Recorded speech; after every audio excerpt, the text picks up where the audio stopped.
Welcome to another episode of Live on the Porch, guys. Don't mind us. We're just typing in the comments. What small correction or change do you wish you made 10 years ago? Yeah. Or 20 years ago. Whatever. I don't care. 352 years ago. Good to go? Go. Go. Go. Kitty, go. You want me to go? Go ahead. Yeah. So the whole point of this video, 2 degrees off, 2 degrees error in navigation. So I think I wrote about it a while in a blog post or a while ago in a blog post that my background is in aviation. And one of the things that we learned in school was in navigation. This is kind of an obvious concept, but a little bit of an aviation thing, I guess, is just, if you take a short trip, maybe 20-minute flight, obviously you're not going very far, I guess, depending on what aircraft you're in, but just say a helicopter that flies slowly, 20-minute trip, if your course is off by 2 or 3 degrees, you're not going to be that far away from your intended destination by the time you get there. But what if it's a cross-country trip that's 500 miles long, you're flying for hours, you're flying at a couple hundred miles an hour, and there is a dog at the door that really wants to come out with us. So what happens by the time you get there? You could be in a different country, you could be in a different state, you could be really far off the mark as far as being where you intended to go. And so that's kind of the point today, and that's kind of like an aviation analogy, but we're talking about it from the perspective of life. Where are you headed? Where do you want to go? Are you actually on course to get there? And so the whole question in the comments that Luke put is, what do you wish you could maybe have course corrected like 10 years ago? I don't know. I kind of want to go back like maybe 20, 30 years ago and kind of course correct from there, because I think that's when I started to really screw up. I got stuff last week I'd like to correct. So yeah. That 10 years from now I don't go, yeah. So, yeah, I wrote the idea for today because Gail had mentioned the whole 2 degrees off. And I think it's applicable to so many different avenues of life, of jobs, of relationships, everything. We're in health journeys, and the 2 degrees off is a pizza won't be bad, or a slice won't be bad, and then 2 slices isn't bad, and it's just going to be this week. And then it's this week and next week. And before you know it, you're in Canada instead of Mexico. Yeah, exactly. You're just, and then if you make the course change and you want to correct, it's not going to happen overnight. So especially in a health journey, if you've gained, in my case, probably 50 pounds, that didn't happen from yesterday. Yeah. That happened over a course. So I'm not going to lose it tomorrow. It's going to take the course, and without taking and changing 2 degrees every little bit, whether it's daily, weekly, but if you don't change it that long term, you're just going to stay the course in the wrong direction. And the worst part of it is, say, you want to go from here to here, and you should have a straight line, but you end up a little bit off, or you end up way off, you end up way over here. Even if you go halfway and realize you need a correction, you have to swing way the other way, not the original trajectory, but like way off to get back to where you were. If you're all the way over here and you just make a little correction, you're still not going to get to where you wanted to go. So it's like, or if you do, it's still going to take longer. Yeah. Because to come back that, the same way you bent away, it's going to take longer to get back. It's just, it's like compound interest.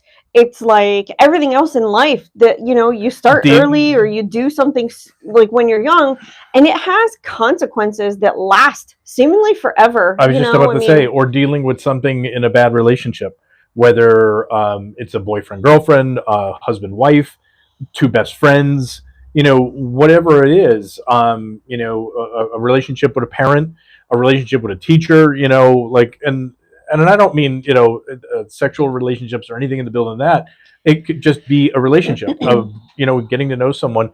And maybe the first time you meet somebody, you're like, well, something's a little off, and then, you're like, but I still, we meet here and there, friends or whatever. And then you get deeper into a relationship, but you held on to that one part that you should have been like, you should have been drifting away. And now you're drifting on a course that's going to be a collision course because you didn't make that change and stay away from the spot. That whole 2 degrees, what if that 2 degrees was leading you towards a cliff? Yeah. Or it was leading you to danger. Yeah. You need to veer the other way. Yeah. And, when I was writing the description for this video, that's kind of what came up was be mindful of who you surround yourself with. Think of, what's your dad's thing? Birds of a feather flock together.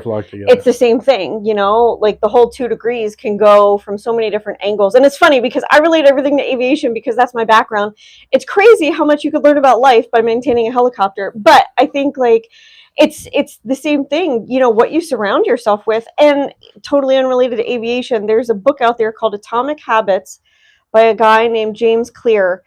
And he basically the whole book is basically start small and do something right and make it a habit. And I read it so long ago, I don't really know the specifics, but it's that 2 degrees. And even a 2 degree shift, say you're way off course, it's 20 years later, you've gained 20, 30 pounds from eating the pizzas. Just a little shift in the right direction will at least keep you from going the wrong direction. Yeah. Like you may not, have that perfect fitness lifestyle, like I was talking to one of our boys the other day and he was talking about him and his girlfriend. Oh yeah, if we could just stay healthy now, we'd be good forever. And it's like, he's not aiming to go down a bad course of like being unhealthy. And I said, don't, stay healthy now. You're young, you're healthy. Stay on that path, learn good foods to eat, stay active, you and your family long-term. That's a great place to be.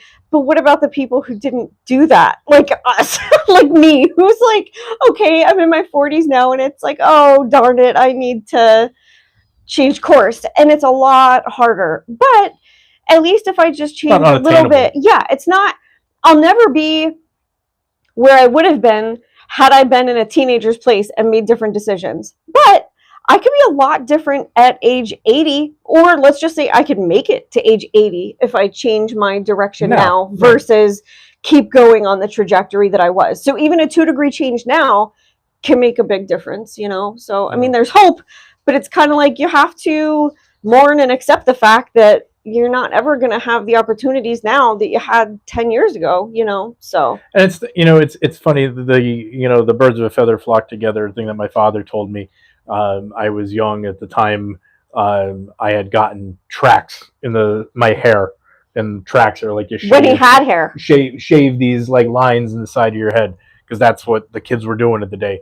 And I had my own money and I cut grass, so I went to the barber and I had it done. I came home, my father saw me and was not happy and said, "You're going to go get your hair fixed." Well, I didn't have any more money. He's like, "I don't care. Go get it fixed. You'll figure it out." So I had to go and do more, obviously take more grass cutting jobs, get more money in order to cut my hair. And then, and he had given me that phrase. And I love my dad, but he would give me tidbits like that without explanation. So it was probably 10 years later before I figured out what birds of a feather flock together meant. He didn't tell me. It was just there was mic drop and it was done. And it's like, okay.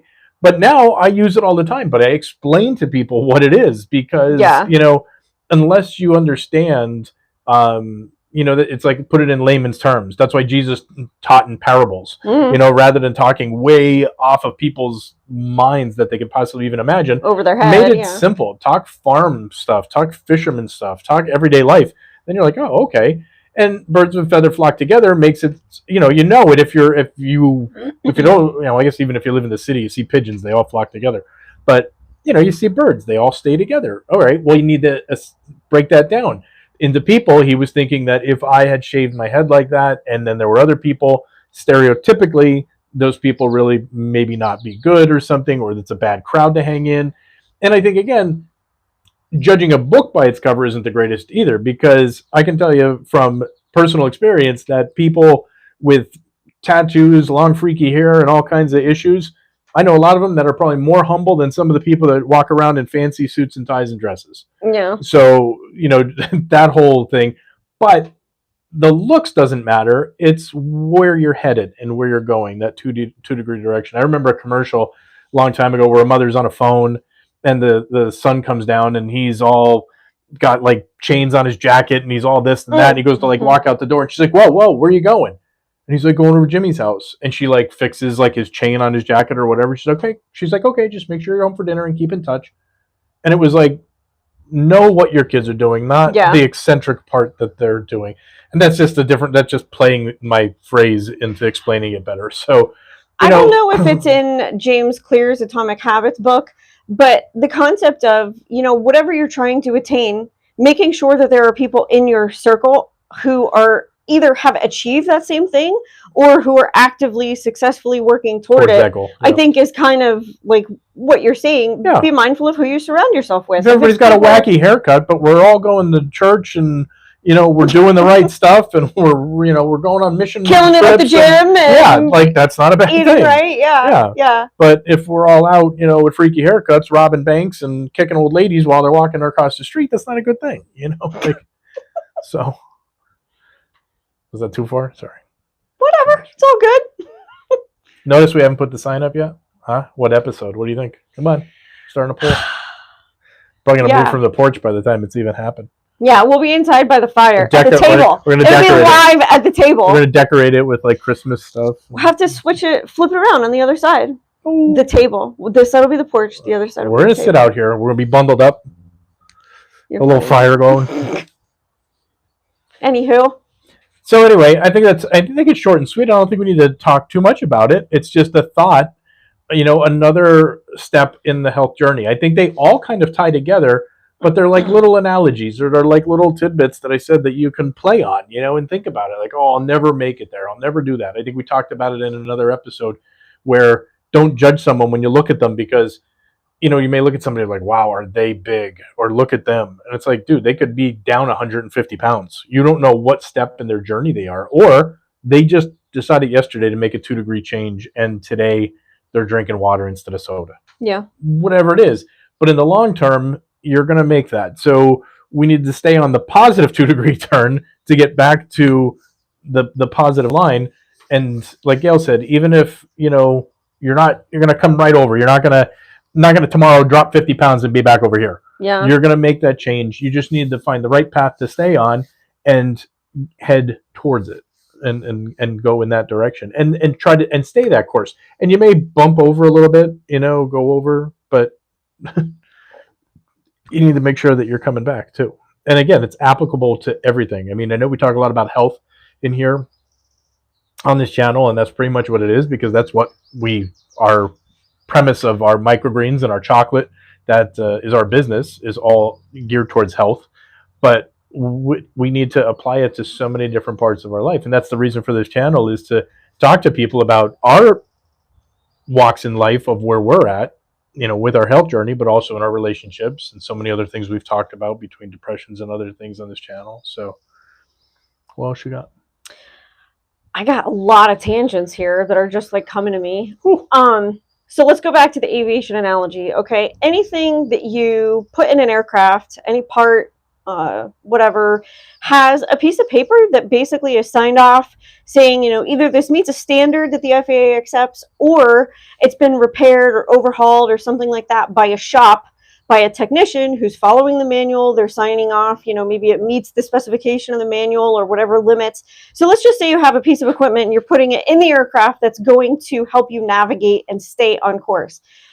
The person reading that instrument or the person installing that instrument usually is not the one making the adjustment that decides whether or not it's on course. It's the shop. It's the technician that signs off the certificate that says this is good.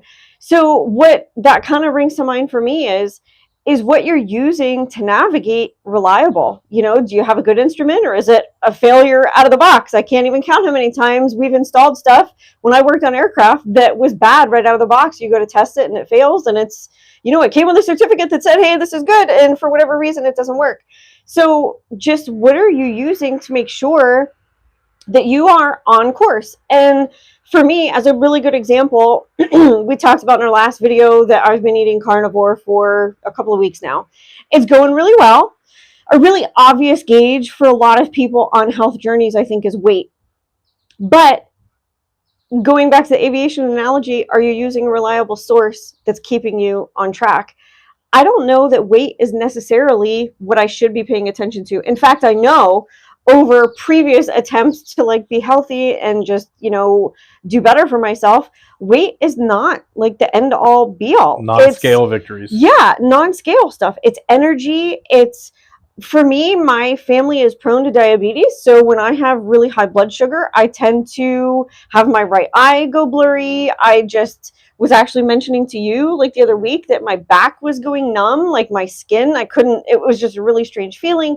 And it's just like, okay, is that stuff still happening? Maybe that's a little bit more important than has the scale gone down. And the scale has gone down. I'm thankful. But at the same time, that's not the most important thing. So maybe that's not something that I should really hardcore be paying attention to. And it's the same whether it's, life or whatever else. You have to make sure that what you're relying on to gauge whether or not you are heading toward the right target is a good source of information. Is your scale off? Are the batteries good? Are they low? Are you getting the right number? Or is it something totally different that you should be paying attention to? So I think that's just where I kind of went, because I think we both kind of want to lose weight, but at the same time, it's so much more than that that's important, like being able to see. I think I got my glasses that I have now probably 2 or 3 years ago, and they still work really well. But I notice when I don't need a lot of sugar, I need them less and less. I have to use them for driving and stuff, but I don't reach for them as often when I'm not chowing down donuts and cookies and stuff like that. So, and I think it's, Gail mentioned about the non-scale victories, and that was kind of something from a woman that she had followed that did carnivore. No, that was Whole30. Oh, was it on Whole30 that talked about that? Well, yeah. Either way, the woman that I'm talking about, I can't remember, it was Kelly, what's her name? Kelly Hogan. Kelly Hogan talks about, and she says, how you can probably explain it better than I know, what is hard? Hard is being infertile and not being able to have kids when you want to have kids. Or hard's being so big you can't walk upstairs. Or that your joints hurt. Your joints hurt. Yeah, you're in pain. Or you can't see. That's hard. Hard, putting down the donut is not hard. Yeah. It is. Mentally, maybe it is. But it is. But when you compare, speaking, right, when you compare, what's hard is not being able to function in life, for yourself, or if you are in a relationship, or if you have children, And like we said, being an example, if you do have children at an early age, so that they don't, everybody's going to stray. We all sin. We all go out there, and you don't have to. Sin isn't always about murder and all these other crazy. Sin is sin. Gluttony is sin too. Yeah. So going out and splurging on stuff and stupid stuff, gluttony, and being beyond that, that's not good stuff. So. But the non-scale victories and the things that are harder than putting down the pizza and making the right choice, is not being able to walk, is not being able to function, there's just so many other things that are harder than that, than making, again, that 2-degree change, is a lot easier than the 120 degree or 180 or 360 that you're going to have to make to get back to, where you need to be. I think when Gail started going, I started thinking, what instrument are you using to get to where it is? And I think besides from health, everything that we try to tie into this channel is our faith. And if you're not using the Bible to live your life by, that is the best, tool to use to judge whether or not you're doing things in the right direction. So I don't know if this is a good segue into like closing this up, but what if you could go back 10 years or more, what would be your course correction? Wow, there's so many, I don't know. Okay, you think about it. You want me to start? No, I really, if in all honesty, probably never involving myself with alcohol. Okay. Would probably be my biggest, because I think there's so many parts that alcohol played a negative part in my life, whether it be relationship, health, so on and so forth, that I wouldn't, if that would probably be my biggest for me. Okay. So I remember moving into the college dorm, and mine was short and sweet. This is going to be a dissertation. Yeah. You're not short-winded, Mr. Long-winded either. So I was moving into the college dorm, and this guy walked up to me, and I think it was maybe the first or second day. I was new. I didn't really recognize him, but it was very nice. And he just kind of started a conversation. We were outside. I was like walking toward the building or whatever. And he just basically said something, do you know Jesus? I'm a part of the campus ministry here. And I was so annoyed. I could not have done more to like blow this guy off, but he kind of temporarily like won me over.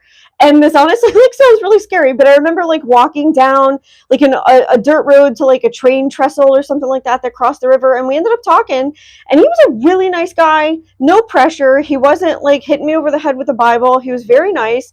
But then we walked back, and I remember like going to my dorm and basically like mocking this guy and just being not like, I want to say I wasn't rude, but I guess I was really rude, like mocking him. And I just remember thinking, I shouldn't have done that. I should have maybe accepted the invitation. And even if it wasn't for me, maybe I could have gone to like some of these meetings, whatever he was offering. I don't remember exactly, but just learned, because I grew up Catholic, but my faith was never a really big part of my life. And it was just the first time somebody had actually really come at me and said anything like what he was saying, do you have a relationship with Jesus?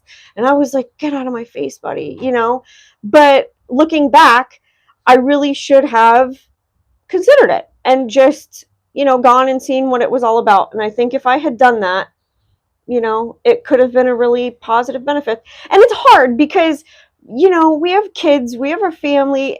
We don't want to say, if we would have changed something 20, 30 years ago, that would obviously change where we're at now. It's not to say that, but just looking back. Not that we want. Yeah. Not that we it's want. just looking back now. I was going to say, if we want to make those changes back then to get rid of the negative, but we want to keep the positive that we have now. Yeah, exactly. So exactly. Those I think that would have started as a 2-degree change, but now I could see so much of the trouble in my life is because I didn't know Jesus, and I didn't have the proper navigation equipment, and it just adds up to the point that it's undeniable, So I think if I could have made a change then, it would have made life, I don't want to say easier, but just different in a positive way, I think, Agreed. So yeah. We're experiencing that now. We've been in business for a little over 3 years, and we're like, wow, probably should have did that in the beginning, but you learn as you go. Yeah, too. There's certain things where it's like, well, probably shouldn't have invested in that. Should have invested in this, or probably should have did this, not this. But we're still 3 years young. We're still, we're doing this. We're not going this way. We're doing this. We're bouncing back. Going, wait a minute. What they call that? Porpoising. We're porpoising. We're making decisions to stay on the side. We're not hopefully going too far off. So I think that's short and sweet to wrap it up with what we've got going. Anything else? Or? No. Give us an idea when you think what episode this is going to be hung up, right?